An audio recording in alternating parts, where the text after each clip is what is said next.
What are we going to do about Adnan Hussain, chat? What are we going to do about Adnan Hussain?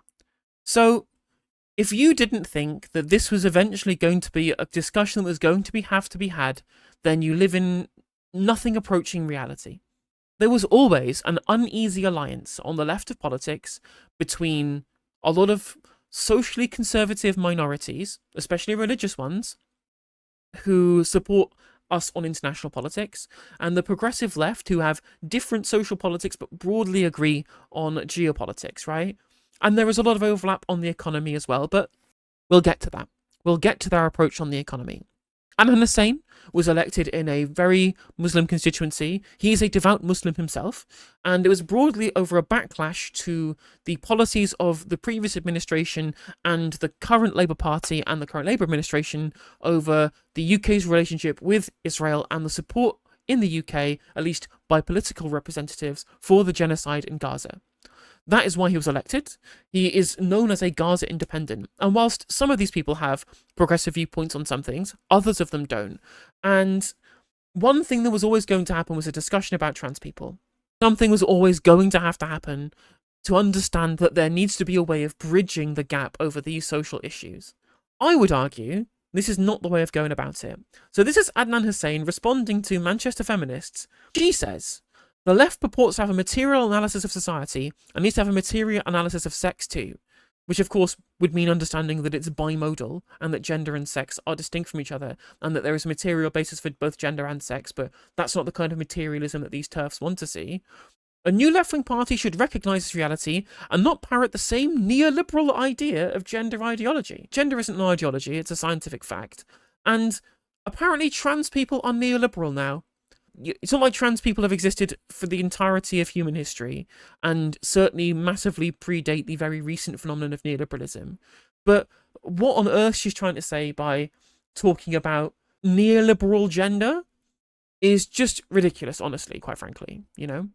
Because I don't think that Adnan Hussain opposes trans rights because he's a feminist or because he thinks it's neoliberal gender ideology, right? To people who are making an alliance of convenience over broader social conservatism. And whilst, again, I have said already in the stream, I don't think that social conservatism is necessarily at odds with economic progressivism. I don't think that's true.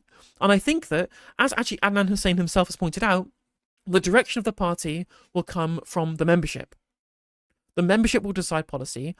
I believe the MP should be bound to those policy decisions, and as long as the broader aims of a collective party are focused upon and agreed to by the members of parliament who represent them, you can hold your own views. You can hold gender critical, quote unquote, or socially conservative views should you wish to, as long as you put that behind the interests of economic populism, the will of the membership, and international humanitarian policy from the government. Because fundamentally, we all want the same things, me and a lot of the Muslim community, regardless of what their opinions are on trans people. We all want to see an end to the genocide. We want to see progressive economic policy. We want to see wealth back in communities rather than the hands of the few. We want politics that represents the many, not the few. We all agree on this. But fundamentally, his position is just kind of stupid, really. He wants essentially to create a gigantic infrastructure project to create third toilets for everyone, which is dumb.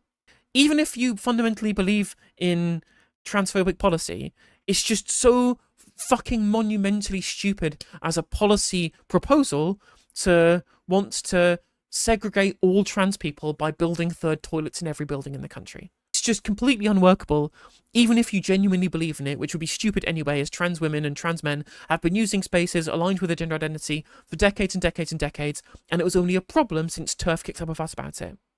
Right? It's only been a problem recently as trans people have been scapegoat number 2 in the wake of economic collapse. And you'd think a Muslim, as Mothin Ali pointed out, right? Mothin Ali specifically pointed out that the people who hate trans people are the same people who hate Muslims in this country. You'd think that they would understand the reality of a minority being attacked for the failures of capitalism, right? But clearly he doesn't agree. So this was Mothin Ali's response, which I think is a lot more diplomatic than people are giving him credit for, right? So he's saying here, I can't help but note the parallels between the attacks levelled at me a few weeks ago by people that I would have considered comrades in the attacks against Corbyn and Adnan Hussain. Remember, Mohsin Ali has never said, I oppose trans rights at any point. He hasn't said anything like that. He didn't sign one pledge because they weren't signing pledges, and that was used to infer that he was anti-trans.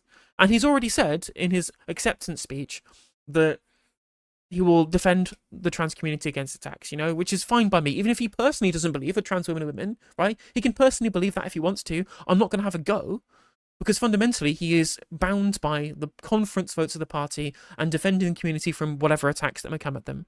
That's the important part of Mohsin Ali's politics as a representative of the Green Party, right? Whereas your party, the new left-wing party, that's a blank canvas at time of recording. And we can't allow people like Adnan Hussain to have an influence on where the policy goes. It's also referring to somebody getting mad because Corbyn, whilst he was talking about Palestine, wouldn't be browbeaten into saying he was anti-Zionist. We all know that he is. We all know that Jeremy Corbyn is anti-Zionist. You don't need to get him to explicitly confirm it. Very, very dumb hectoring of Corbyn, Very, very dumb hectoring, right? I think that the reaction to Adnan Hussain saying this stuff was not trying to get him to change his viewpoint by trying to convince him, but was just hectoring.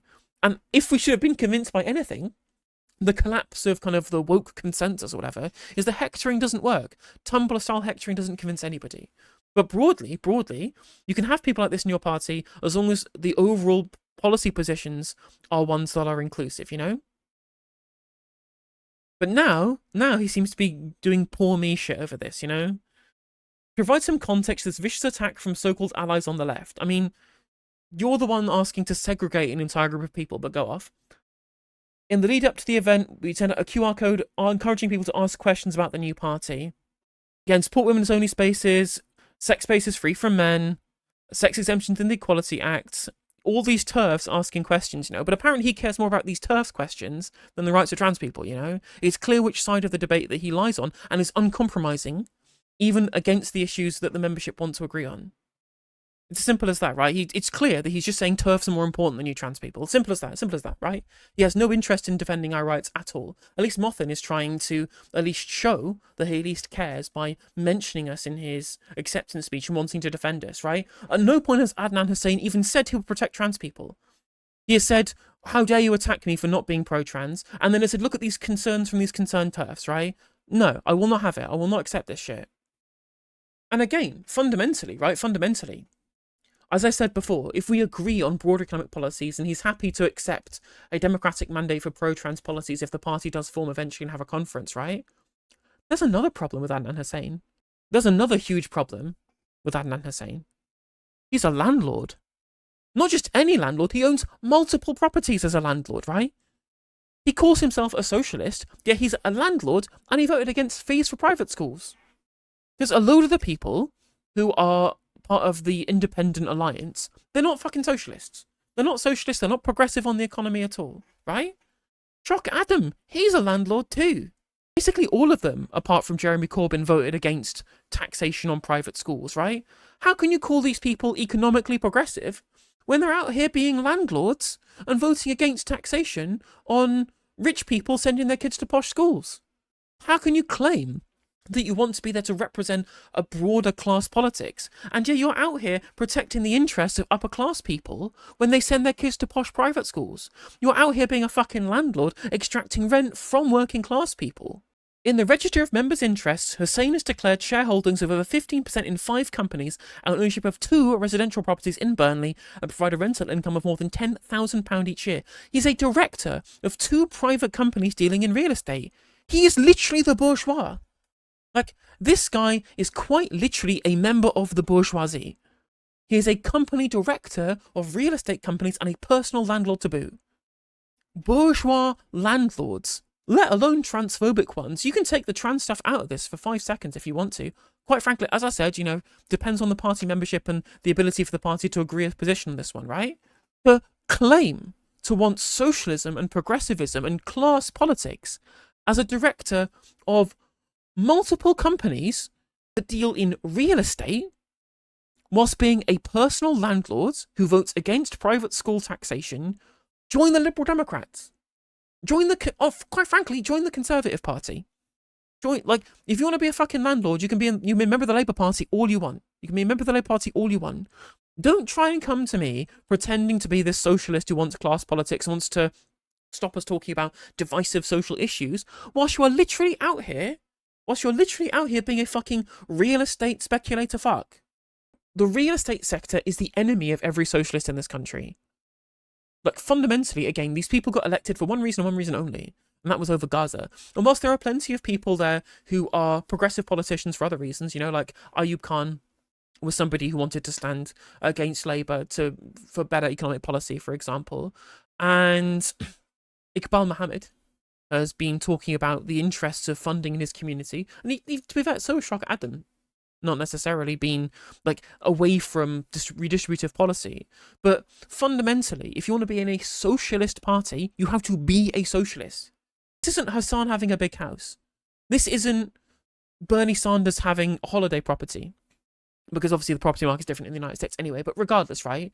There is a difference between being a wealthy socialist when socialism is not a poverty cult and literally being a member of the bourgeoisie, right?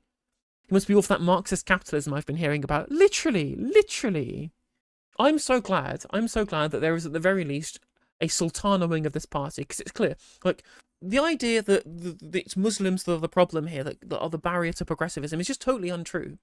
Well, first, we've seen Mohsen Ali talk about protecting trans people in his acceptance speech. 4 of the MPs that have been explicitly supportive of trans rights are all Muslims. Zahra Sultana, Absana Begum, Rosina Alan Khan, even Tory Nusrat Ghani was supporter of trans rights, right? Like, the idea that being a Muslim, like the first hijabi MP in British history, is pro-trans.